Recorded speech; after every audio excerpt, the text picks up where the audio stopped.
Bonjour à tous et merci à l'IREMO d'organiser aussi régulièrement tous ces temps d'échange qui permettent à ceux qui le souhaitent de comprendre mieux les enjeux de notre monde qui ne cesse de bouger où qu'on soit en France ou en Afrique ou au Moyen-Orient ou en Asie. Donc c'est un monde qui est parfois difficile à suivre et qui nous donne le tournis. Et donc c'est vrai que même si parfois c'est difficile de se donner ce temps-là, c'est vrai que c'est important d'essayer de poser des mots sur les choses. Alors effectivement, je ne suis pas chercheuse au sens académique du terme. J'ai partagé ma vie professionnelle une dizaine d'années en tant que géographe sur les enjeux de développement urbain, développement social urbain et des enjeux des questions d'insertion des immigrés en France. Et puis une vingtaine d'années, 25 ans sur les questions vraiment culturelles et artistiques qui m'ont conduit depuis 20 ans effectivement à développer toute une série de projets avec différents partenaires, beaucoup dans la région est de la Méditerranée, Liban, Égypte, mais aussi d'une manière plus transversale au fil du temps, sur des échanges artistiques qui ont porté sur des domaines à la fois propres et spécifiques au développement du numérique et des pratiques liées aux multimédia dans les différentes sociétés, sur des bases un peu d'échange de savoir, et puis plus largement sur les questions justement d'art en espace public. Et de ce fait, je suis, comme disait Giovanna, en fait un témoin engagé et une observatrice. Pour pouvoir faire ces liens, il faut pouvoir être attentif à ce qui se passe. Donc, par rapport au thème de la journée, je voudrais justement déjà indiquer que c'est en soi super ambitieux d'évoquer jeune création et réappropriation de l'espace public en Méditerranée, parce qu'on pourrait parler longuement de la création et de la jeune création en soi, c'est un vrai sujet, et de la question de l'espace public est un autre sujet. L'intérêt de rapprocher ces deux questions, c'est de montrer effectivement comment il y a un lien fort entre ce qui peut éclore et être approché et abordé par des artistes et les enjeux d'une société en général. Donc moi ce matin, je vais tenter de vous donner des clés aussi temporelles sur l'évolution de ces questions-là les 20 dernières années, 25 même, pour que vous puissiez, pour mieux comprendre ce qui se passe aujourd'hui en fait. La question, mon propos porte donc ça c'est le thème de la journée que vous avez tous eue. Donc mon propos aujourd'hui c'est sur l'irruption de l'art dans l'espace public au sud de la Méditerranée. Et donc je vais essayer de vous brosser ce paysage-là en partant des années 90.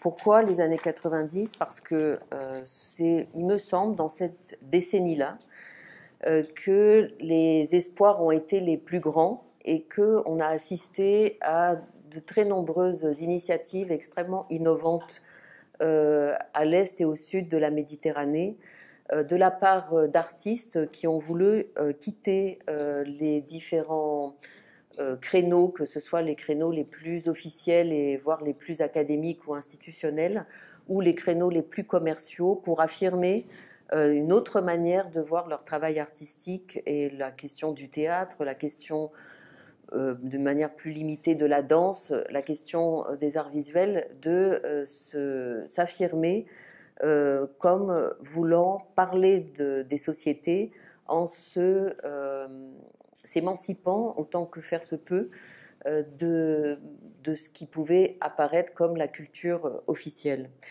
Et on n'est plus, c'était une période différente de celle que nous traversons actuellement, au sens où excusez-moi, voilà. Au sens où on était plein d'espoir sur différents thèmes politiques, à savoir la question déjà peut-être d'une paix possible entre Israël et la Palestine, avec les accords de Barcelone, le renouvellement d'une approche concertée qui ouvrait l'Europe sur le sud de la Méditerranée et qui laissait imaginer de nouveaux espaces politiques, sociaux et de nouvelles circulations. Et on pouvait encore penser dans ces années-là qu'on allait vers une certaine idée du progrès. Et c'est donc pendant ces années-là qu'on commence à voir émerger les structures artistiques dont je parlais. Je pense par exemple, je vous donnerai par exemple la compagnie El Fawaniz à Amman, la compagnie El Warsha en Égypte, la compagnie Familia Production en Tunisie. Et peu à peu, ces structures-là, qui étaient complètement inconnues ou méconnues par les structures européennes, ont commencé à s'organiser, par exemple pour faire le premier festival indépendant international du théâtre à Amman, et qui a été pendant une dizaine d'années un rendez-vous assez extraordinaire international, c'est-à-dire non seulement pour toutes les compagnies et jeunes productions des différents pays du sud de la Méditerranée, mais aussi ouvert à des productions, à des échanges avec les créations venues d'Europe, et ça commençant aussi à affirmer des liens de coopération entre ces structures-là et des structures allemandes, suédoises, hollandaises, françaises. Donc, on peut considérer que ces initiatives-là étaient en quelque sorte marginales, mais en même temps, elles ont été des foyers de réflexion et d'engagement très importants, au point de, par exemple, de faire imaginer par un ensemble d'acteurs culturels et artistiques des pays est de la Méditerranée, ce projet qu'ils ont appelé le projet arabe des arts, qui était vraiment un projet d'envergure qui incluait à la fois les questions de production artistique, les questions de diffusion et les questions de formation, avec une répartition des rôles entre des acteurs qui étaient autant au Bahreïn qu'au Liban, qu'en Tunisie, au Maroc ou en Égypte. Donc, comme je l'évoquais, ces dynamiques ont eu leur retentissement en France. L'Institut du monde arabe, si je ne me trompe pas, en 99 a fait toute une manifestation en invitant bon nombre de ses productions. Et donc la compagnie El Warsha, par exemple, est reconnue aujourd'hui comme la première compagnie indépendante du monde arabe, autour à la fois c'est une compagnie de théâtre, mais avec une pluralité dans les disciplines artistiques entre le chant, la danse et beaucoup de recherches sur aussi ce qui étaient les sources traditionnelles de la culture en Égypte, et qui a nourri et nourrit encore son travail aujourd'hui. Et également de son côté déjà une première préoccupation de la diffusion artistique sur le territoire égyptien, c'est-à-dire que c'est une compagnie qui, même basée au Caire, s'est acharnée parfois, en tout cas s'est évertuée pendant une bonne dizaine d'années, en tout cas cette décennie 90, à organiser des tournées en Haute-Égypte, dans différentes villes, avec des systèmes de nomadisme artistique et des scénographies de tentes traditionnelles pour pouvoir organiser cette diffusion. Donc en fait, on peut dire que dans les années 90, ces compagnies ont été les précurseurs à la fois d'une ambition artistique, aussi d'une utopie sur l'art et la culture, puisque pour l'ensemble de ces acteurs, l'art et le théâtre en particulier étaient un lieu très important pour exprimer la société, pour exprimer au fond ce qui relevait de la liberté d'être, et avec un espoir énorme et une volonté de pouvoir donner ces spectacles en partage, non seulement à travers des festivals et des temps forts, mais aussi, comme je l'évoquais, dans ces logiques de circulation sur les territoires.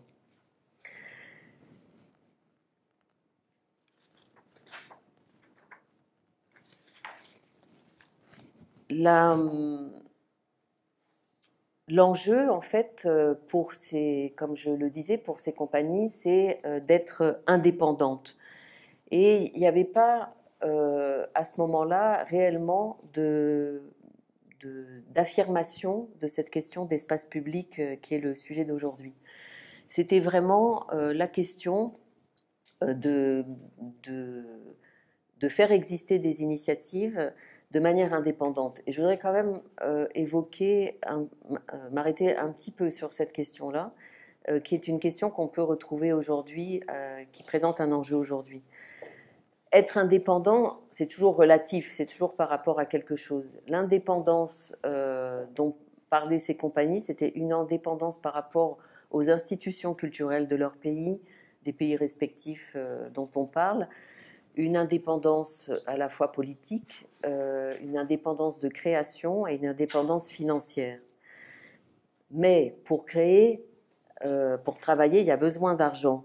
Donc, bien sûr, il y a des mouvements qui s'appellent autour de l'arte povera. Il y a différentes philosophies dans le domaine artistique qui peut conduire certains artistes à revendiquer non seulement la gratuité pour le public, mais également le fait de créer avec rien. C'est pas le sujet du jour, mais en même temps, il y a réellement besoin de moyens pour créer. On ne fabrique pas un spectacle comme ça. Ça exige des semaines de travail, il y a des conditions et des moyens techniques qui sont nécessaires, bien entendu. Donc, en fait, ces compagnies-là ont pu exister et faire exister leurs initiatives par des fonds qui, pendant les années 90 et le début des années 2000, sont venus de fondations ou de gouvernements européens ou en tout cas occidentaux. C'est le cas de la fondation Ford, qui est une fondation américaine qui intervient sur de très nombreux pays du monde. Donc ça fait partie de leur diplomatie culturelle, de la diplomatie culturelle des États-Unis, si on veut. Ils sont intervenus, que ce soit en Afrique, en Asie, pour soutenir des initiatives et le travail artistique, considérant que l'art et la culture étaient des vecteurs importants de développement. Et donc, la Fondation Ford a eu pendant une quinzaine d'années un rôle déterminant et décisif pour soutenir l'intégralité des initiatives dont je viens de parler. Mais il y a également, on pense toujours à l'Europe, mais il y a également, les Suédois ont eu très rapidement des programmes de coopération qui s'appellent, dont un qui est majeur, qui s'appelle le programme SIDA, qui est intervenu aux côtés de l'ensemble des indépendants du monde arabe, en tout cas dans la partie orientale, pour soutenir le travail à la fois artistique et le travail éducatif conduit par l'ensemble de ces porteurs de projets. Et puis bien entendu, et ça c'est vrai dans l'ensemble du Maghreb, et c'est toujours aujourd'hui quelque chose qui a son importance, les instituts culturels européens, l'Institut français fortement dans les 3 pays du Maghreb, mais également l'Institut Goethe, le British Council, les ambassades de Suède, l'ambassade de Hollande, ont joué un rôle très important pour soutenir les projets à l'intérieur de chaque pays, de l'ensemble de ces acteurs culturels. Donc la question de l'indépendance est une question qu'on peut interroger parce que y a aussi une forme de dépendance qui s'est aussi instaurée à l'égard de n'importe quel financeur que nous pouvons avoir les uns ou les autres quand on conduit des activités. je mentionne aussi que ces fonds arrivaient de fonds privés et de fonds publics, puisque quand on parle du fonds des États européens, on est plutôt sur une logique de coopération et de fonds publics. Mais la Fondation Ford, la Fondation du Prince Claus et aujourd'hui de très nombreuses fondations qui peu à peu sont devenues en provenance de fonds du monde arabe, sont des fonds privés et c'est une tendance qui se développe. Donc c'était plutôt cette question-là qui était importante plutôt que la question de l'espace public. Donc comme on peut dire qu'à la fin des années 99, donc à l'orée des années 2000, on avait déjà, contrairement à ce qu'imaginaient les acteurs culturels des pays européens, il y avait déjà un embryon fortement organisé d'acteurs culturels et artistiques dans le monde arabe et qui étaient prêts pour être vraiment dans le développement et le dialogue, même si, comme je l'ai indiqué dans la diapositive, d'un certain point de vue, on peut considérer que ces initiatives étaient quand même marginales, c'est-à-dire que les questions culturelles et artistiques n'étaient pas au cœur de la visibilité politique et que ça restait aux yeux de la plupart des gouvernements des activités totalement marginales, ce qui explique aussi qu'on les laissait relativement tranquilles, parce qu'elles ne dérangeaient pas fondamentalement le cours normal des situations politiques et sociales des différents pays. Les choses ont commencé à évoluer dans les années 2000 et il me semble important, quand j'essaye d'expliquer les choses, je trouve que souvent on peut trouver des formes de lisibilité à travers soit ce qui se passait de façon spécifique dans chaque décennie. Je ne sais pas s'il y a quelque chose ou un horloger quelque part qui fabrique ces espèces de cycles et temporalités qui permettent, si on se retourne, regarde en arrière, de se constater que tous les 5 ans, il y a des choses qui ont provoqué une mutation sur certains secteurs. En tout cas, c'est vrai qu'on peut raisonner, et c'est des fois plus facile à comprendre par décennies ou pour regarder de plus près qu'est-ce qui finalement provoque les changements. Et c'est d'autant plus important que on peut difficilement dissocier ce qui arrive dans un secteur quel qu'il soit, là on parle du secteur culturel et artistique, du reste de ce qui se passe dans une société. Or, les années 2000 ont été, et dès le début, très riches en événements qui sont venus modifier la vision qu'on pouvait avoir de notre monde. En particulier, bien sûr, l'avènement du 11 septembre 2001, qui sont venus percuter complètement et faire prendre conscience qu'on était dans une période qui serait plus jamais comme avant. Mais il y a aussi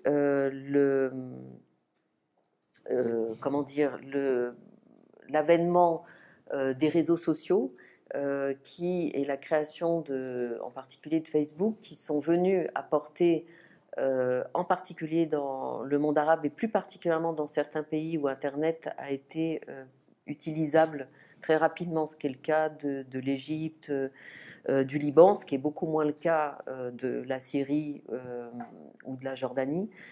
Mais du coup, les réseaux sociaux sont venus apporter une sorte d'espace public à l'échelle d'un pays, à travers lequel assez rapidement les gens en général ont eu la possibilité d'échanger et donc de se reconnaître. Et puis aussi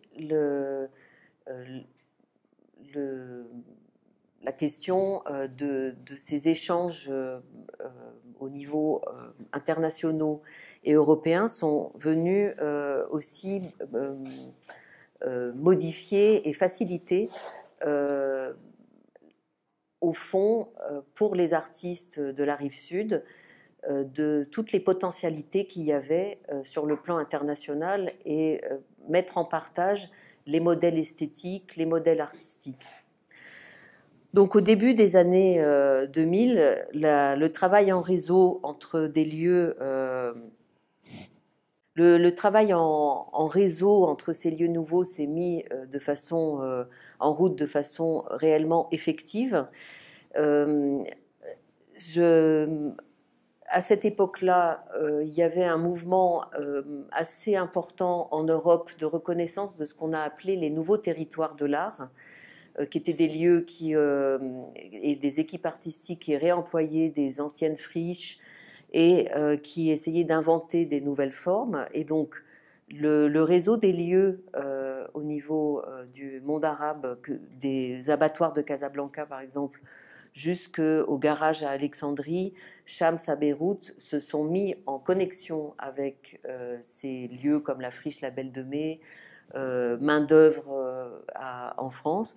Donc ça a aussi accéléré les choses. Et le, dans le sillage de ce qui était appelé juste avant le projet arabe des arts, des outils ont commencé à se structurer, comme le Young Arab Theatre Fund, le YATF, qui a commencé à organiser des fonds de production pour soutenir la jeune création, en organisant aussi très régulièrement ce qu'ils ont appelé des meeting points, c'est-à-dire dans toutes les villes du monde arabe, de Casablanca à Amman, des temps de festival qui permettaient la circulation des œuvres qui étaient créées par les différentes équipes et en soutenant des jeunes équipes qui n'étaient pas forcément les historiques des années 90 et pas seulement dans le domaine du théâtre, mais aussi dans le domaine de la danse et des arts visuels. Donc, je reviens sur ce qui se passait plus particulièrement dans les années 2000.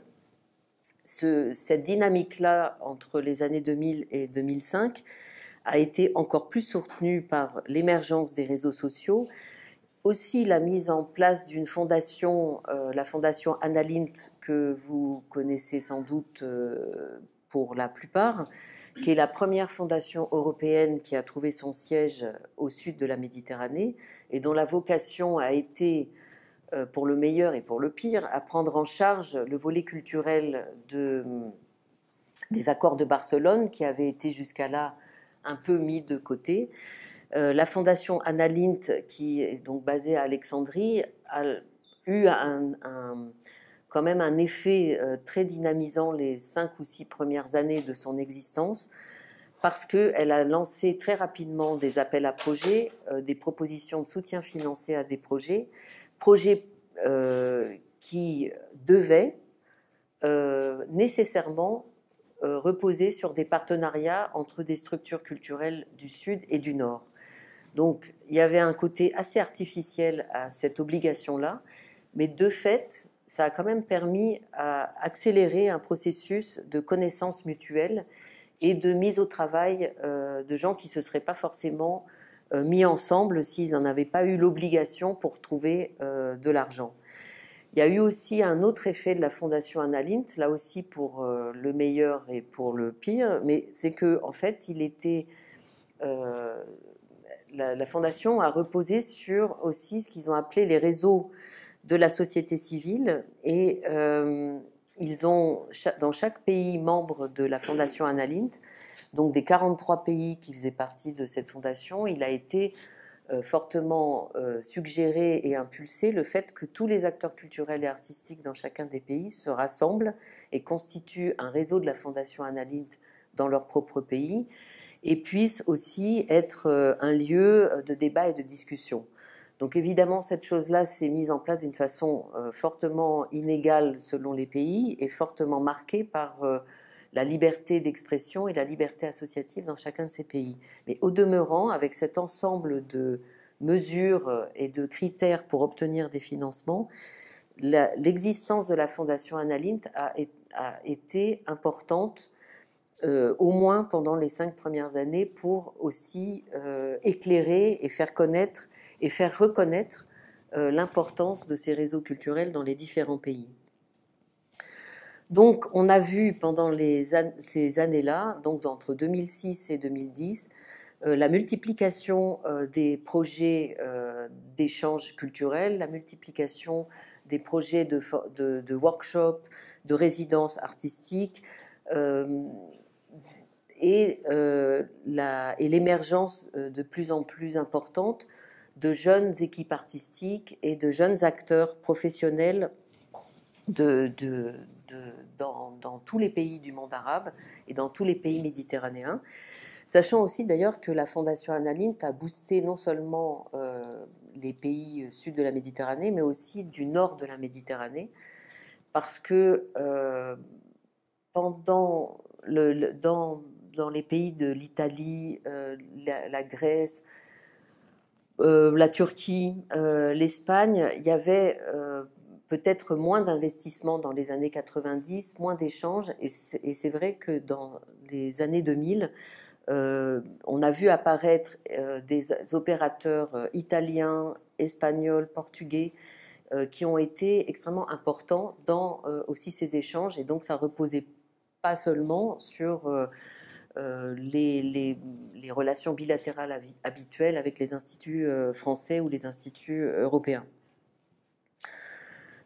On a assisté aussi dans ces années-là à des connexions entre les formations académiques, ce qui se passait dans les écoles des beaux-arts, qui étaient très tournées sur des enseignements traditionnels, un début d'ouverture sur ce qui pouvait se passer à l'extérieur à travers ces workshops et ces échanges internationaux.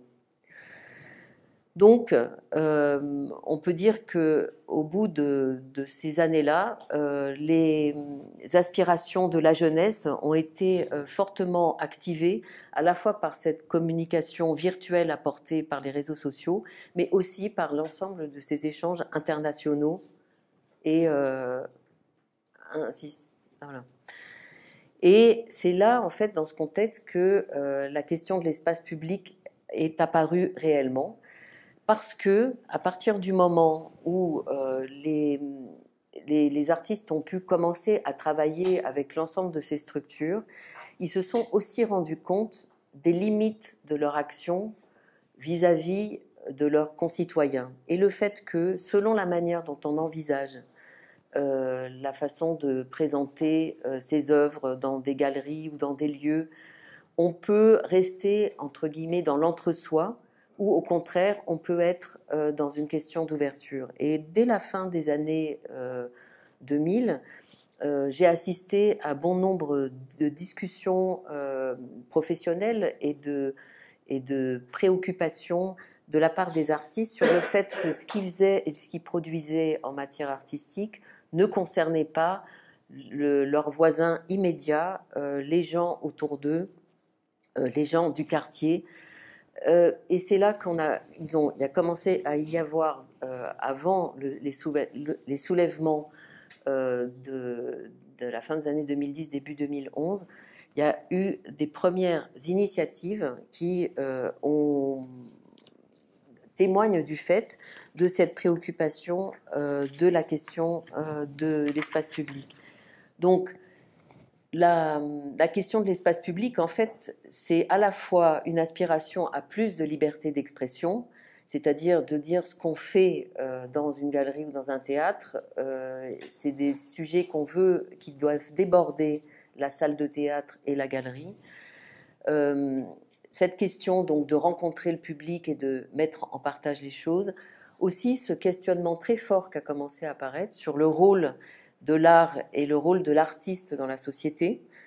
Finalement, bien sûr, on peut aussi envisager son travail aussi dans une perspective de carrière artistique et voir une perspective financière à travers la reconnaissance, et notamment dans les arts plastiques et les arts visuels. Mais il y a aussi une affirmation de l'importance de l'art dans la société. Et c'est là où on a vu, pendant donc ces années 2000, les premières initiatives relatives à ce qu'on pourrait appeler l'art en espace public. Les précurseurs, c'est souvent les Libanais, c'est pas toujours le cas, mais en tout cas, il faut mentionner à l'initiative de Pascal Ferrali, le festival Elul en 99 et 2000 à Beyrouth, qui a investi dans une période post-guerre civile l'ensemble des lieux du quartier de El Amra pour inventer des manières de présenter l'art dans des contextes physique, urbain complètement différent, et au passage de faire redécouvrir la ville et le quartier au public qui suivait le festival. Et à côté, le festival, le Street Theatre Festival, à l'initiative de Zico, qui est un des pionniers de la vie artistique à Beyrouth, qui, dès l'année 2001, a créé un festival qui s'est, sauf dans les périodes de la guerre autour de l'année 2006, a chaque année fait un rendez-vous en septembre avec des productions libanaises et internationales soutenues par certains instituts français, et qui a permis dans la ville de Beyrouth de voir des différents spectacles. Et c'est vraiment eux les précurseurs. Et puis on a vu des festivals plutôt après les années 2005, des festivals de rue soutenus avec des productions internationales, en tout cas européennes, qui étaient diffusées dans l'espace public du monde arabe, soutenus par les instituts, et notamment l'Institut Goethe et l'Institut français. L'Institut français beaucoup pour le Maroc, la Tunisie et l'Algérie, le Goethe Institut pour les pays de l'Est méditerranéen, avec des premiers festivals dans l'espace public au Caire ou à Alexandrie. Aussi à Amman et au Maroc, donc comme je le disais, avec des gens dans les instituts français très motivés et très connaisseurs du secteur, très développé en France, et qui ont su faire circuler des compagnies qui, elles, étaient dans des logiques d'échange et de partage aussi des savoirs. Et c'est aussi dans ce contexte-là qu'on a vu la création qu'a émergé Dream City, qui est quand même une initiative hors pair en Tunisie. Et donc Dream City, je vais vous montrer des vidéos, donc je ne m'étends pas trop sur le détail, mais a été quand même créé à l'initiative d'un collectif d'artistes, de la nouvelle génération d'artistes qui, en 2007, ont voulu affirmer une nouvelle manière de concevoir l'art et affirmer une nécessité de faire sortir l'art des théâtres et de l'entre-soi dans un pays qui était qui n'était pas propice à ça. Donc ils ont commencé par le faire dans la Médina à Tunis, dans des lieux semi-ouverts, ou en tout cas sur des endroits restreints qu'ils connaissaient bien. Mais c'est quelque chose qui s'est développé, on va le voir, et qui révèle aussi cette affirmation des artistes et cette nécessité de sortir. Donc ensuite est venu le temps des soulèvements, j'ai appelé le temps des révolutions, au sens des révolutions sur soi-même et des révolutions qui changent la tournure du monde. Donc, avec tous les soulèvements, et on en voit des photos là juste ici, du coup c'est l'espace public lui-même qui arrive, c'est plus l'art, c'est l'espace public lui-même qui fait irruption fortement dans le monde arabe et en Méditerranée, qui devient le lieu et la scène de tous les enjeux et de tous les changements. Et du coup, à la limite, les interventions artistiques existent, mais elles existent aux côtés de l'ensemble des autres expressions citoyennes qui ont pu tout exploser, se manifester et se diversifier. Et il me semble, moi, que les artistes, dans les années qui ont précédé ces soulèvements, les artistes et les réseaux sociaux ont contribué, dans les démarches que je vous ai évoquées, à préparer aussi ce qui s'est passé. Il n'y a pas de lien direct entre le travail d'un artiste et directement ces soulèvements du monde arabe, mais c'est évident qu'il y a une cohérence logique dans ce que les artistes, ce à quoi ils aspiraient et ce qu'ils étaient en train de mettre en œuvre et ce en quoi ils étaient précurseurs, et ce qui est arrivé au moment des soulèvements. Et Je pense que beaucoup auraient été moins surpris s'ils avaient été attentifs à la scène artistique et culturelle des années précédant les soulèvements. Ils auraient été moins surpris par les soulèvements s'ils avaient écouté les débats et les questionnements qui se passaient à ce moment-là. Donc, à ce moment-là, évidemment, on assiste à une explosion des initiatives de toutes sortes, citoyennes et éventuellement artistiques, et à une prise de conscience démultipliée de l'enjeu de l'espace public comme un espace commun à développer. Et il y a eu dans certains pays, pendant des durées différentes selon les pays, 6 mois, 1 an, 2 ans, au cours desquels des initiatives ont pu se développer et exister, des festivals de se dérouler, des manifestations spontanées se faire et des équipes artistiques nouvelles se mettre en place et de façon de plus en plus professionnelle. Mais du coup, l'espace public est devenu aussi un endroit ouvert à tous, et donc aussi un endroit de friction, voire un endroit de conflit, puisque si l'espace public appartient à tous, il appartient aussi, du coup, chacun peut considérer que, non pas qu'il ait sa propriété exclusive, mais que du coup, il faut le négocier. Et il y a des choses qui doivent se négocier. Et j'ai voulu mentionner quelques petits exemples, comme par exemple en Tunisie, juste après la Révolution, il y a eu parmi les initiatives, des initiatives de photographes tunisiens qui ont fait toute une série de reportages et de portraits de citoyens tunisiens, et avec aussi des artistes comme JR par exemple en France. Et ensemble, ils ont affiché des énormes portraits de citoyens tunisiens un peu partout en Tunisie. Et cette chose-là a été sujet de polémique et de discussion parce que la Tunisie sortait d'une période où le portrait des politiques et de Ben Ali en particulier était omniprésent, et il y avait un rejet de la question de la photo et du portrait.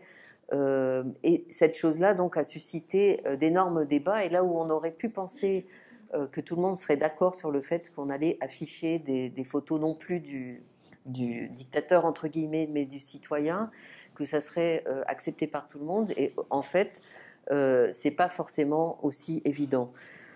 Le collectif des danseurs citoyens ou les street poètes qui se sont organisés en Tunisie ont aussi connu des moments de conflit, et les collectifs des danseurs citoyens, donc en menant le corps et la danse dans l'espace public, se sont trouvés parfois en butte à des extrémistes qui ne supportaient pas ça, et donc leur manière de lutter aussi contre ça, c'était d'intervenir et de danser dans l'espace public sans prévenir, de se filmer et ensuite de diffuser ces vidéos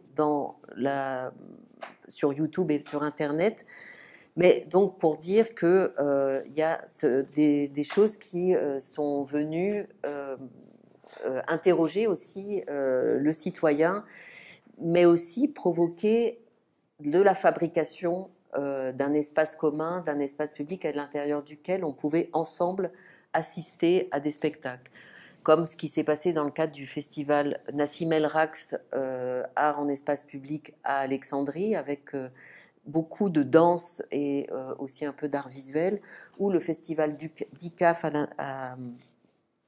donc dans le centre-ville du Caire, à l'initiative de Ahmed El Attar et du studio Ahmadédine, qui a, sur toutes les disciplines artistiques, investi des lieux ouverts, des lieux semi-ouverts et des lieux qui n'étaient plus habités au centre-ville du Caire, pour montrer toute une série de productions à la fois issues du monde arabe et en même temps internationales. Donc offrant là aussi en partage pour la population des visions aussi différentes des esthétiques, des propos et des projets des artistes, et offrant donc une ouverture qui là encore a provoqué débat avec, en règle générale, des temps toujours associés de discussions et de rencontres entre les artistes et le public pour parler de ce qui a été vu. Donc la situation depuis 2011 est une situation tout à fait contrastée maintenant selon les pays. Du point de vue des libertés publiques et du point de vue de l'espace public, puisque les éléments déterminants pour pouvoir développer de façon ouverte des manifestations artistiques en espace public, c'est quand même les libertés publiques qui existent selon les pays. Et ça, c'est quand même important, avec évidemment des problèmes plus spécifiques dans tous les pays qui sont en guerre ou en situation de guerre civile. Ça a été le cas à un moment précédemment au Liban.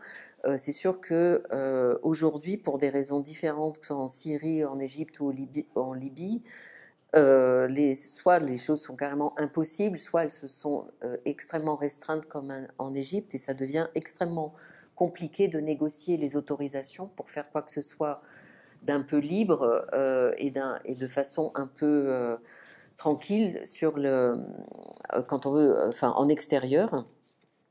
Ce qui joue aussi pour permettre et favoriser ces formes festives, c'est aussi les questions aussi de développement économique. C'est vrai que économique et évidemment démocratique, c'est vrai qu'actuellement, au Maroc, en Tunisie ou au Liban, quelles que soient les difficultés spécifiques à chacun de ces pays, ce sont des pays à l'intérieur desquels il est de fait possible pour les artistes d'organiser des manifestations, de se développer et de renouveler très régulièrement les initiatives et les formes d'initiatives et de développer un peu des réseaux professionnels, même si ça reste quelque chose, ça reste de l'ordre du combat. Je pense par exemple au Maroc, le travail accompli par l'association Racine pour défendre avec aussi des combats juridiques le fait de la liberté des artistes à jouer dans l'espace public, par exemple, ou de créer, de produire et de publier des guides qui permettent aux artistes de mieux réagir et de pouvoir se répondre en fait aux autorités quand ils veulent organiser des choses. Tout ça est extrêmement important. Donc c'est un travail en cours. Un petit mot, donc ce que j'évoquais, c'est vrai que ça peut paraître évident, mais bon, en même temps, je pense que c'est important. Quand la guerre est là, la guerre, elle occupe l'espace public, elle occupe l'espace mental, elle occupe l'espace virtuel. La guerre se passe aussi dans la guerre des images. Donc la question de l'art et de ce que l'art peut faire dans ces périodes-là est une question qu'on ne peut pas négliger. Et donc, même si l'art est interdit ou empêché par les circonstances, les artistes existent et à la fois ça provoque en général des manières, ça met le curseur de la créativité sur des systèmes de résistance et des systèmes éventuellement plus d'underground pour pouvoir faire circuler les idées et continuer de se manifester sans être exposé à la vindicte et à la prison ou à la mort. Mais si on regarde, même dans le cas actuel de la Syrie par exemple, on peut noter deux choses. D'une part, les artistes en exil, tous ceux qui sont partis, ont joué un rôle très important dans les pays où ils ont atterri. Peut-être qu'il en sera question ce soir dans le propos de Célia Hassani, mais au Liban, l'arrivée des artistes syriens ont aussi boosté la scène artistique libanaise, mais aussi dans l'ensemble des pays européens ou des pays qui les ont accueillis. Je pense par exemple tout simplement à Paris. Le regroupement d'artistes et la présence d'artistes syriens est en train d'enrichir et de fertiliser et de faire bouger les scènes artistiques, en particulier dans le domaine du théâtre et de la danse. Et l'atelier de l'Exil qui s'est créé à Paris joue un rôle important à la fois pour les artistes en exil, puisque c'est un lieu d'appui, mais aussi dans la prise de conscience des artistes des autres pays et des artistes français sur, au fond, quels sont les enjeux artistiques aujourd'hui et les enjeux de société, et aussi font prendre conscience de la richesse des scènes artistiques qui est préexistée en Syrie et qui continue d'exister même en exil. Et aussi, dans un contexte de guerre, il y a des gens en Syrie qui continuent de défendre mordicus ce qui pouvait se passer et ce qui s'y passe encore, en documentant ce qui existait et en continuant de signaler ou d'organiser des événements à chaque fois que c'est possible. Et il y a donc une équipe qui se partage entre le Liban, la Jordanie et la Syrie, qui développe le projet qui s'appelle Creative Memory. Et on peut trouver sur ce site bon nombre d'exemples qui témoignent du fait que cette vitalité-là existe complètement. Et ça a à voir avec, en fait, à leur façon, ils font exister réellement un espace public qui, même s'il est restreint, même s'il est sous le joug des armes et d'un certain désespoir, en fait, laisse espérer une certaine transmission. Donc, on va voir une vidéo, enfin 2 petites vidéos très courtes de 3 minutes de l'exemple de l'art rue et de Dream City qui vont pouvoir vous faire rentrer dans les enjeux de l'espace public et les enjeux de l'art en espace public. C'est des enjeux à la fois politiques sur justement quel est l'espace public que nous avons, quel est l'espace public qui existe, qu'est-ce qu'on peut y faire, comment on peut être ensemble, et qu'est-ce qu'il révèle du fonctionnement de la société, de ses interdits et de ses libertés. Un enjeu éducatif et citoyen, puisque l'art est aussi un vecteur d'apprentissage, un vecteur éducatif. Un enjeu évidemment artistique, sur les esthétiques, sur l'épanouissement de formes qui concourent aussi à la fois aux interrogations philosophiques, mais aussi à la beauté, et aussi des enjeux économiques et touristiques, puisque quand des manifestations fonctionnent, je pense à Dicaf au Caire ou Chamel Nessim à Alexandrie ou Dream City à Tunis, ce sont aussi des manifestations qui attirent du public international, qui souvent mettent en valeur des éléments du patrimoine et donc qui peuvent être soutenus, ça peut paraître paradoxal, par le ministère du Tourisme, avant même le ministère de la Culture, et qui sont admis, voire parfois soutenus, à cause de ces éléments-là. Donc, on en reparlera peut-être après les 2 vidéos. La première va peut-être mettre l'accent plus sur les enjeux que je viens d'évoquer à l'échelle de l'initiative de la rue. Et la deuxième vidéo qu'on pourra voir juste après porte plus sur les enjeux artistiques.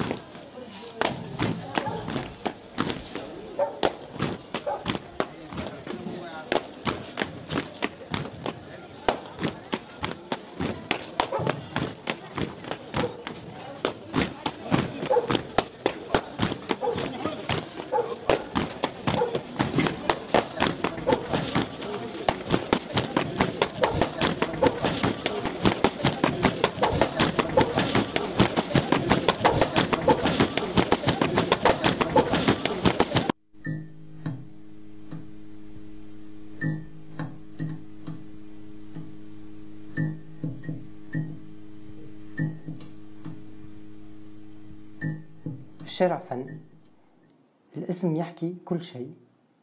في تونس الشارع، الفضاء العام، الساحات ما كانوش متاعنا، ومن 2007 بدينا نخمو كيفاش باش يرجعوا متاعنا. Et il n'y a pas mieux que l'art comme forme d'occupation et de réappropriation de l'espace public.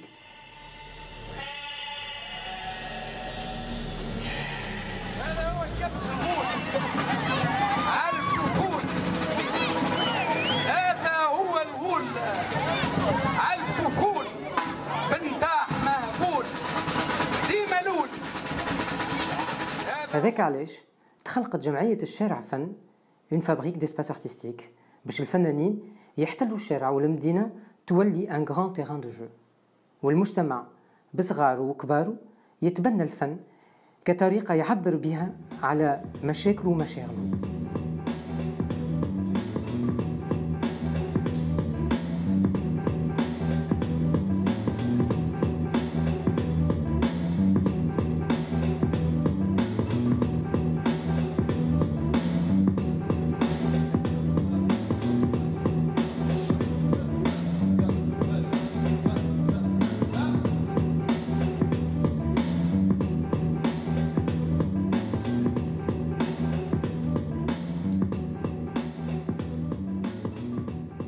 الفكرة واضحة، الفن عنده دور كبير ومهم في تطوير المجتمع sur le plan éducatif, social et économique، والحق في الثقافة حق أساسي.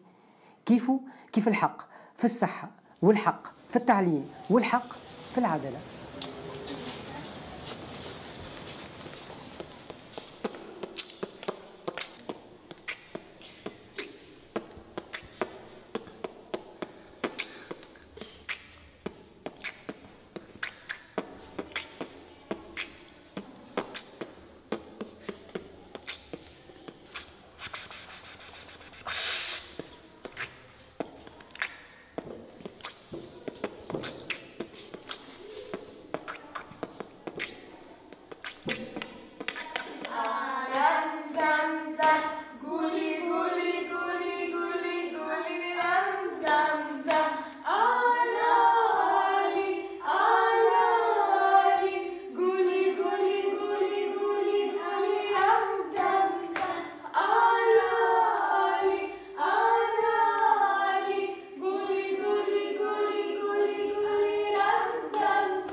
C'est réfléchir et agir en même temps. Dream City est une marche. Il s'est construit autour du corps. La réflexion autour du corps citoyen qui était totalement absent et inerte, sans vie sur son espace public, qui a été confisqué par le politique. C'est pourquoi Dream City a pris place un 7 novembre 2007. C'était un putsch artistique, donc vraiment une réaction 20 ans après le coup d'État de Ben Ali. Depuis 2015, on a changé la méthodologie en prenant des artistes qui ont une manière de travailler avec les populations et une esthétique, et on les prend sans sujet. On les immerge dans un territoire de façon à ce qu'ils se nourrissent de ce territoire pour donner des œuvres qui font sens au moment donné, au moment où ça se joue. Et on était au cœur de la problématique d'aujourd'hui. On s'est rendu compte qu'il y avait un isolement qui venait bien sûr du pouvoir, où l'artiste était réellement seul dans son coin, jamais en connexion avec le grand public. Donc cette mixité n'existait pas. Et c'est comme ça que Dream City s'est intéressé au contexte. Mais à partir de ce contexte, comment parler au monde? Comment faire de Tunis une ville-monde?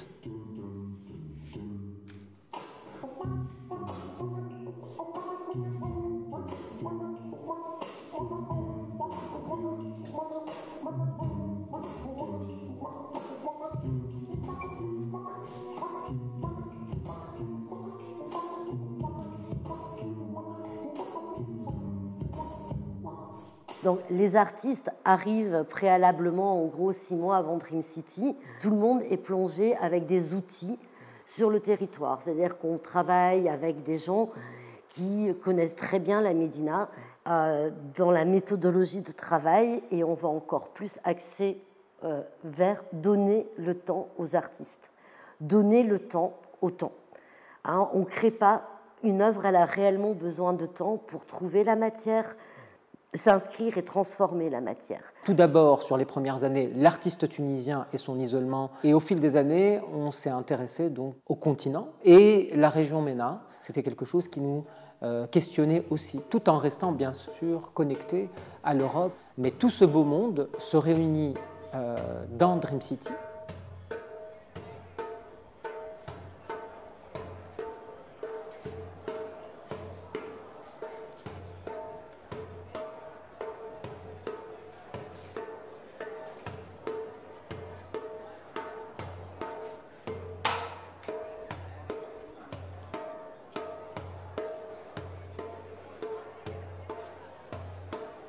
La jeunesse, elle est complètement transversale sur ce festival, et c'est un message d'espoir. Et c'est ça aussi qui est transversal à toutes ces œuvres, c'est que finalement, malgré la détresse, il y a toujours un message d'espoir. Et c'est des espaces de liberté qui se créent, et on voit cette jeunesse qui a envie de parler, qui a envie de s'exprimer, qui est à la fois violentée, désespérée et plein de vie et d'amour de la vie. On part de ce quotidien, de cette noirceur, de l'obscurité pour monter vers la lumière et la fête, parce qu'en même temps, c'est des gens qui ont une énergie, une envie, et si le pays pouvait leur donner les outils, mais ils s'en empareraient tout de suite. Et c'est pour ça que je pleure l'absence des politiques, parce que si les politiques pouvaient entendre ces discours, ils sauraient qu'ils ont une jeunesse extraordinaire, mais qui l'abandonnent. Et du coup, là, au bout de 10 ans, je me rends compte qu'on est face à un paysage humain, social, pluriel, et qui crée un véritable dialogue. Alors dialogue de l'artiste avec sa ville, mais dialogue des populations entre elles, donc vraiment abolir les frontières dans une ville. Dans les nouveautés aussi de cette édition, c'est la première fois qu'on a réussi à étirer le temps jusqu'à la nuit. Et pour nous, c'était très important.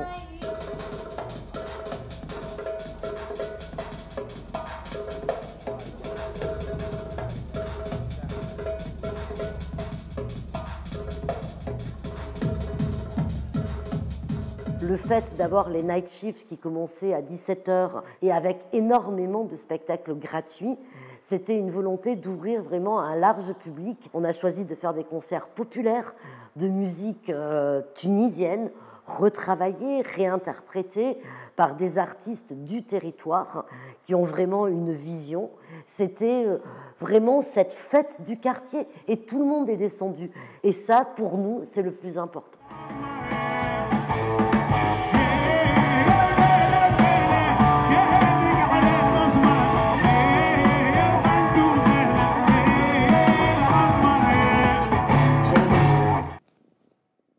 Bien ces deux extraits, ces deux vidéos, parce qu'au fond, elles résument un peu toutes les problématiques qu'on a évoquées et tous les enjeux.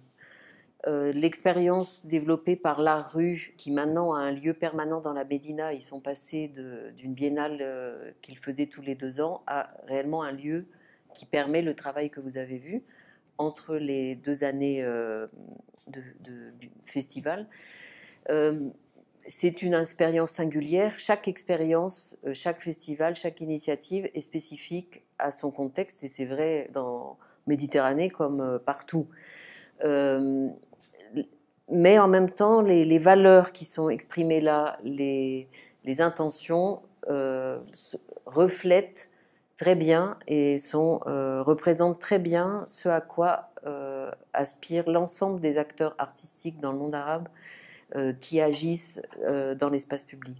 Et pour conclure, je dirais juste qu'on n'a pas forcément, et selon les pays, la même notion de l'espace public. L'enjeu pour beaucoup d'équipes, et surtout dans des contextes compliqués où les libertés se restreignent, c'est pas seulement d'être dans des formes festives, de festivals, un peu classiques comme on peut en voir en France, d'art en espace public ou des festivals de théâtre de rue, c'est aussi ce travail de fond sur le territoire. Art en espace public en Égypte, en Tunisie ou ailleurs, où ça veut dire un art qui va avec les gens d'un territoire précis et qui est en interaction forte. Et je pense que c'est là ce à quoi on assiste aujourd'hui, à côté de tout ce qui s'est passé depuis 20 ans, a contribué à complètement développer les scènes artistiques dans tous les domaines, disciplines artistiques, et à faire circuler énormément les artistes du monde arabe dans les pays occidentaux. On en a chaque jour des preuves ici dans notre pays. Mais dans les pays même, c'est plus difficile de trouver les conditions pour vivre et économique. Je vous ai parlé de la question de l'indépendance financière et des financements. On peut y revenir, mais c'est aussi la conscience que c'est pas en une fois, avec un seul festival, qu'on va régler quoi que ce soit, et on oriente le travail artistique sur un travail de fond par rapport au territoire dans lequel on existe, et on fait le lien avec aussi des formes plus traditionnelles, plus populaires. Et c'est à cet endroit-là, qui est un endroit très vif, c'est à cet endroit-là que les choses, me semble-t-il, se jouent, et c'est pas forcément ça qui est le plus visible de l'extérieur. Voilà, je crois que été beaucoup trop long, donc j'arrête là pour laisser un tout petit espace à la discussion.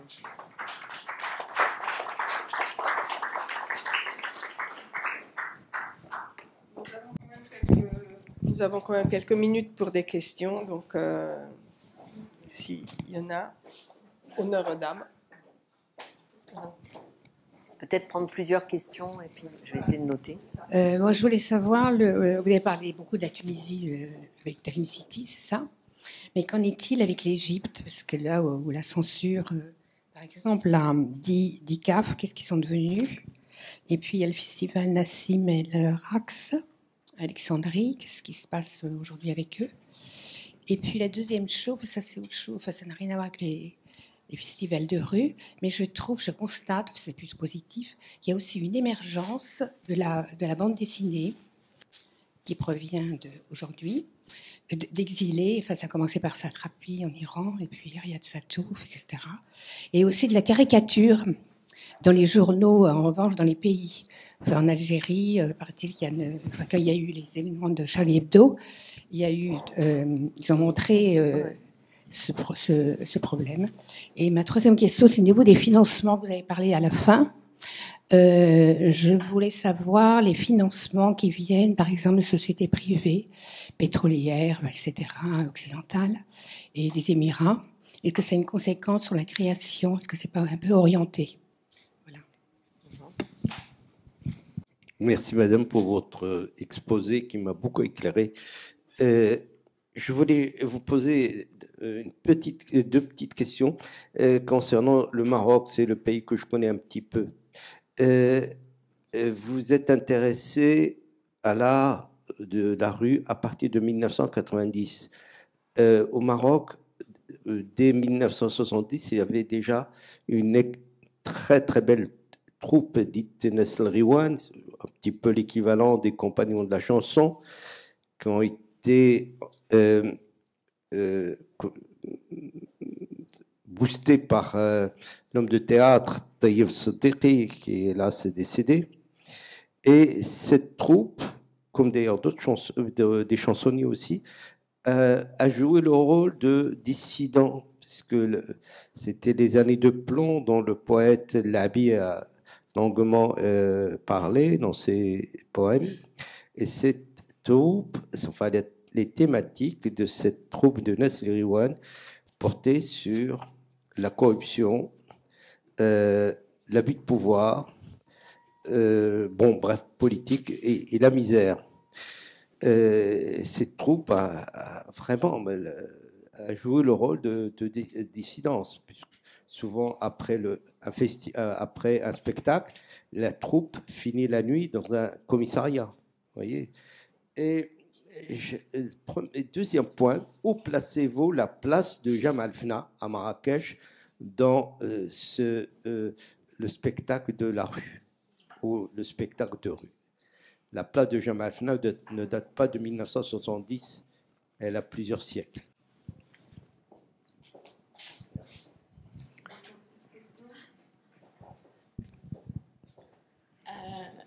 Claudine, tu m'as ramené dans plein de choses parce que, ayant travaillé à la Fondation Anna Lindh, ayant suivi Nassim El Rak, travaillé à la rue, toutes ces images et tout ça, c'est intéressant.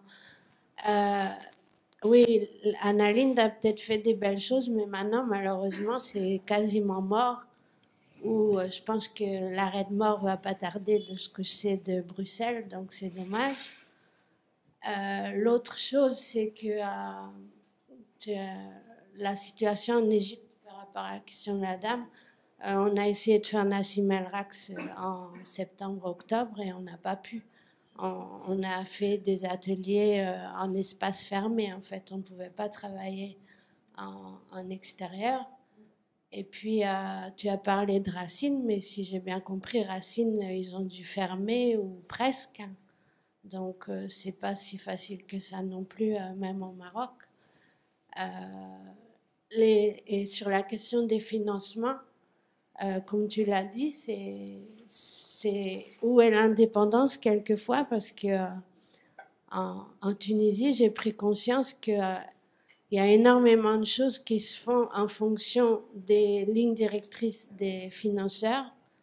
Bon, c'est pas trop le cas dans l'artistique, mais on arrive à des situations où les gens font des projets selon ce que des Européens souvent veulent, qui correspondent pas toujours à ce qu'il y a besoin sur le terrain. À la rue, on a pu faire ce programme de 4 ans avec les enfants et tout ça, parce que c'est une fondation suisse qui a une approche complètement différente de ce que j'ai vu ailleurs. D'abord, leur système de travail, c'est pas bureaucratique, etc. Mais c'est très minime, quoi. Malheureusement, ça reste très européen. Et la dernière chose, ce que je voyais beaucoup avec les projets Anna Lindh, c'était très bien qu'il faille un nord et un sud, mais malheureusement, j'ai beau être du nord, j'avais beaucoup de mal à... Enfin, moi, j'étais en charge des projets qu'on finançait, de voir que c'était énormément le nord qui venait apprendre au sud. C'était énormément des formateurs du nord qui venaient, et l'essentiel de la subvention servait à payer ces formateurs du nord. Alors qu'il y avait beaucoup d'autres besoins et beaucoup d'autres choses. Et comme tu l'as dit, des gens avec une effervescence, une envie, etc., importante, qui pouvaient, Dream City le prouve, que les gens au sud peuvent faire des choses aussi. Donc, ce n'est pas des questions, mais plutôt des remarques. Merci Corinne. Il y a d'autres questions?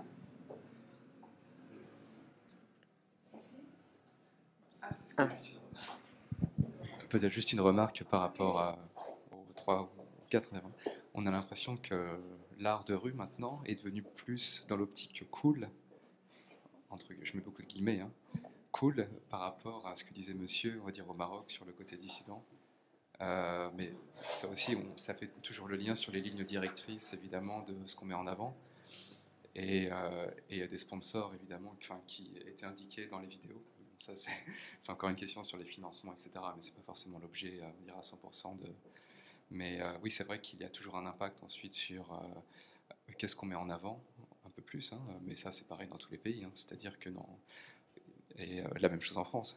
En France, vous avez évidemment on va dire des thèmes qui seront mis en avant et qui auront des financements de la mairie de Paris, on va dire un peu plus importants que d'autres lignes directrices, soit conservatrices, par rapport à des thèmes de la religion, etc. etc. Voilà. Okay, j'ai une question. Y a-t-il peut-être, on peut faire une corrélation entre l'expérience qui était faite dans l'espace public au Maghreb ou en Algérie, par exemple, et qu'est-ce qu'on peut faire dans les quartiers qui recueillent les plus hauts taux d'immigrés ici en France, les quartiers prioritaires de la ville normalement. Cette expérience, elle peut transmettre ici aussi car j'ai vu que ces quartiers, il y a beaucoup d'exclusion sociale et ils n'exploitent pas l'espace public comme chez eux. Et j'ai une remarque, je suis libanaise, et la guerre de 2006-2007, c'est pas une guerre, c'est juste un mois de juillet, le mois de juillet, que Israël a bombardé toute l'infrastructure du Liban. C'était comme ça, c'est juste un mois, et je ne sais pas pourquoi tout le monde ici dit que c'est une année de guerre, c'est pas le cas. Le cas, c'est que, qu'est-ce qui s'est passé dans l'espace public au Liban?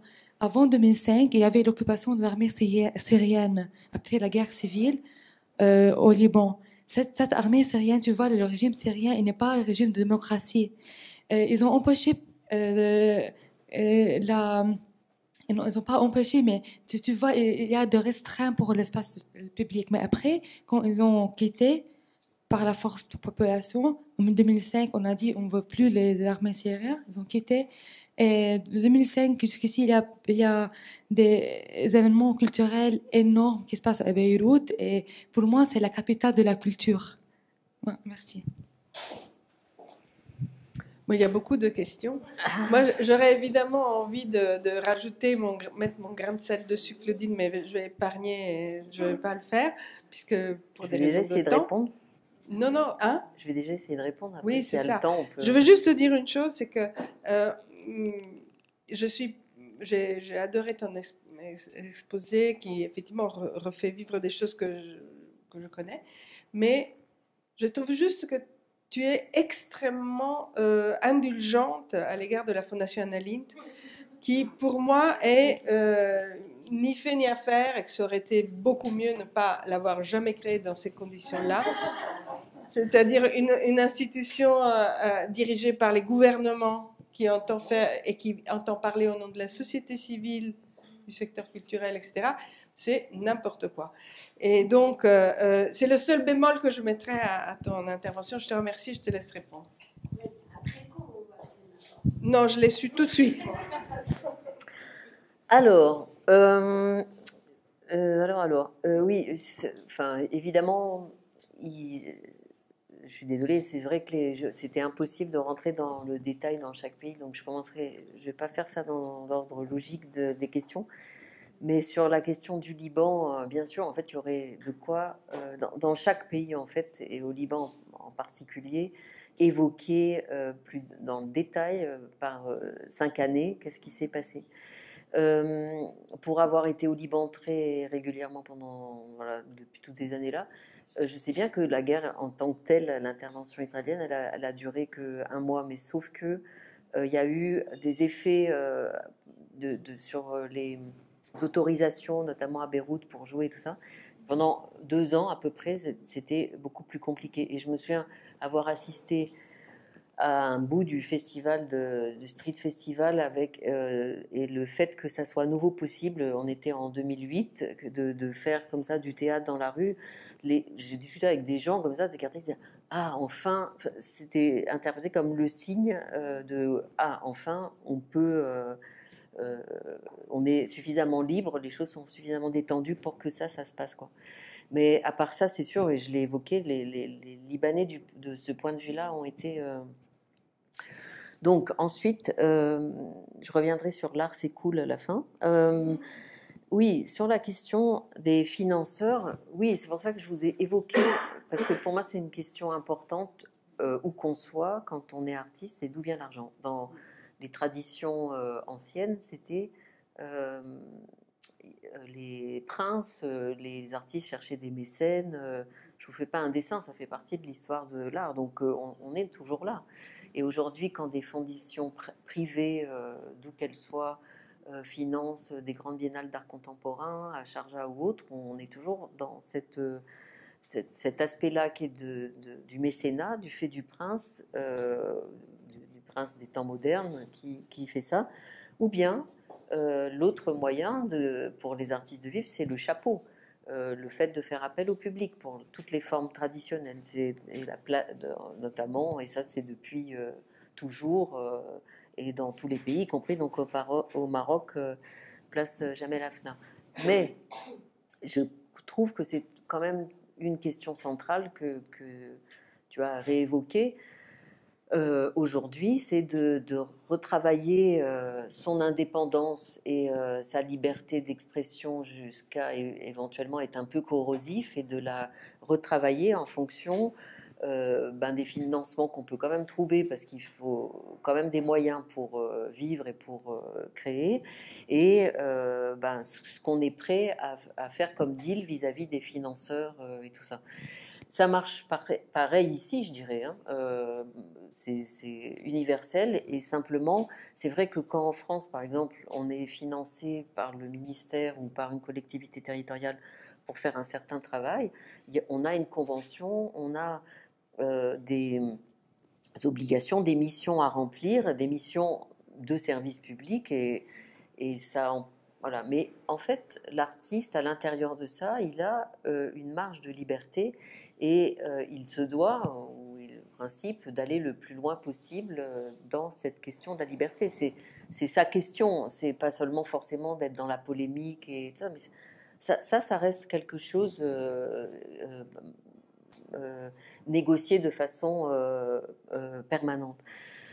Sur la question des financements toujours, donc aujourd'hui, les financeurs se sont énormément diversifiés, ils se sont multipliés, que ce soit au niveau des fonds européens occidentaux. Il y a des fonds, des fondations comme Drossos, par exemple. Je pense que la fondation suisse dont tu faisais état, mais aussi dans le monde arabe, il y avait eu la création de El Moed en Égypte, qui a permis à...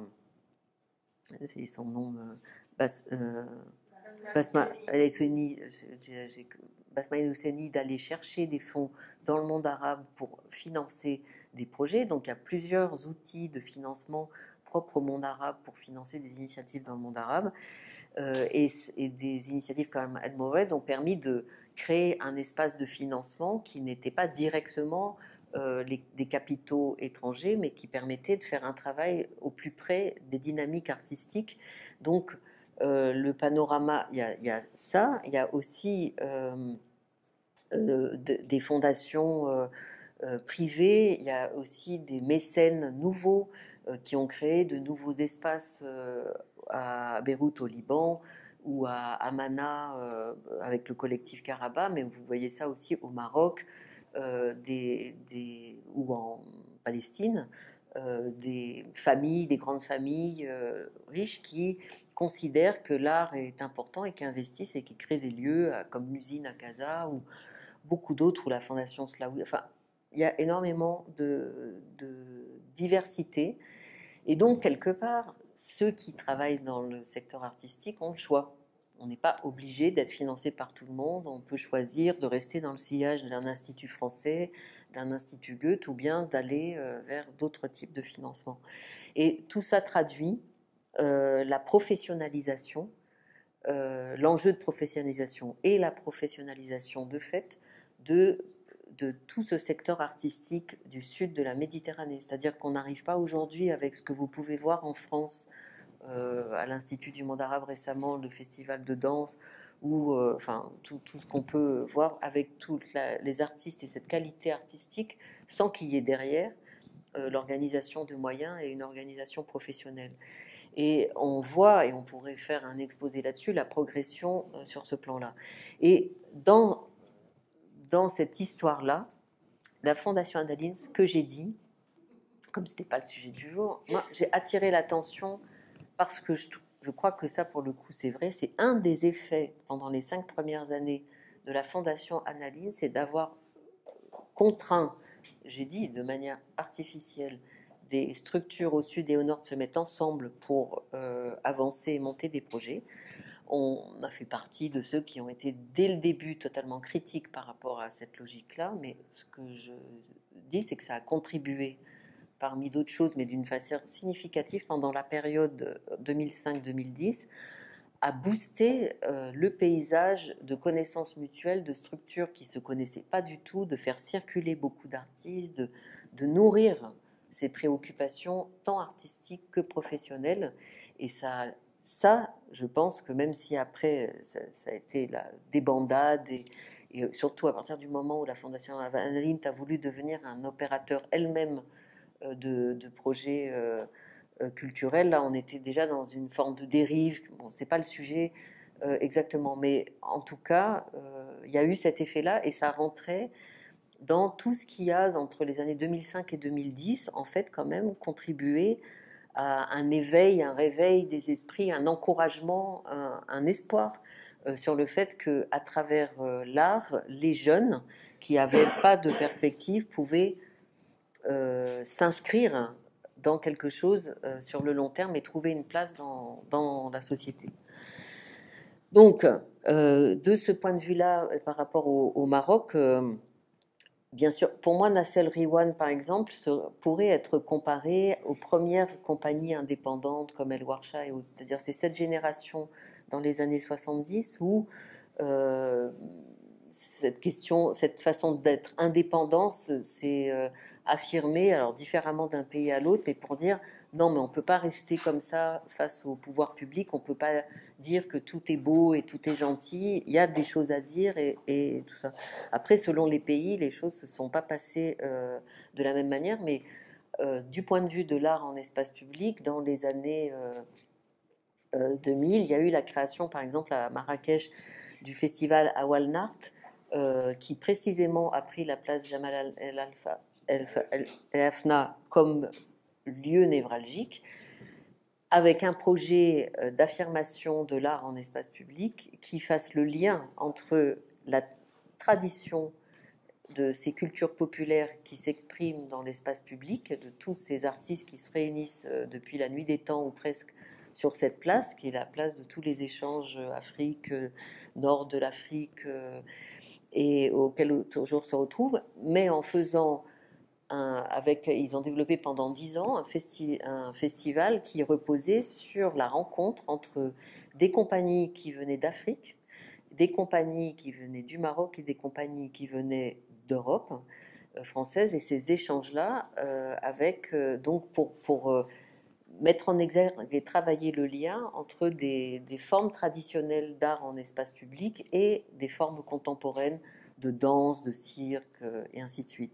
Et aujourd'hui, ils sont en train de muter sur un projet qui est plus lié aux enjeux de l'art par rapport à l'urbanisme et à la façon dont les artistes peuvent renouveler le spectacle urbanisme. Donc oui, il y a un enjeu dans chaque pays, et on pourrait en parler sur ce lien qui est de plus en plus revisité, même à travers les propositions artistiques dont on a aperçu quelques images dans les images de Dream City, entre des formes traditionnelles, les symboles et les questions de culture traditionnelle et d'aujourd'hui, comment on peut les rattacher ou comment elles viennent réinterroger ce qui se passe aujourd'hui. Contemporain, ça veut dire d'aujourd'hui. Donc ça, c'est à l'œuvre et c'est très intéressant. En Égypte, oui, en Égypte. Donc, d'une part, sur la bande dessinée, vous avez tout à fait raison de rappeler ça. Depuis une dizaine d'années, il y a des collectifs de BDistes qui se sont créés en Égypte, au Liban, avec Samandal, avec la revue Toc Toc, et les choses sont en train de, petit à petit, se sont interconnectées. Et l'association Alif Bata, qui est basée à Marseille, vient de publier des catalogues de l'ensemble des BDistes qui existent dans toute la Méditerranée. Il y a des très beaux volumes et maintenant il y a une circulation et des échanges et une promotion entre tout ce qui est BDiste et caricature qui effectivement est un endroit d'expression tout à fait important, et on peut commencer à trouver des choses publiées non seulement en arabe mais aussi en français qui sont tout à fait accessibles. Mais effectivement, et par rapport à la question de la censure, effectivement, aujourd'hui, l'espace se restreint, y compris donc même dans un pays comme la Tunisie, ça reste quand même un combat que de négocier systématiquement les autorisations, les possibilités d'exister. Mais je pense que cet après-midi, avec Yagouta, on reviendra sur le cas de la Tunisie, au Maroc, c'est un peu paradoxal parce qu'à la fois, c'est un pays qui s'affirme comme un pays qui est le pays qui est un peu le pivot au niveau africain du développement du Maroc pour l'ensemble de l'Afrique et du Maroc vers l'Europe. Donc ça veut dire que le pays assume son développement économique, sa liberté d'expression, sa liberté créative, et c'est un de ceux qui fait le plus la promotion de ce qui se passe sur le terrain artistique, mais que ce soit des initiatives institutionnelles ou autres.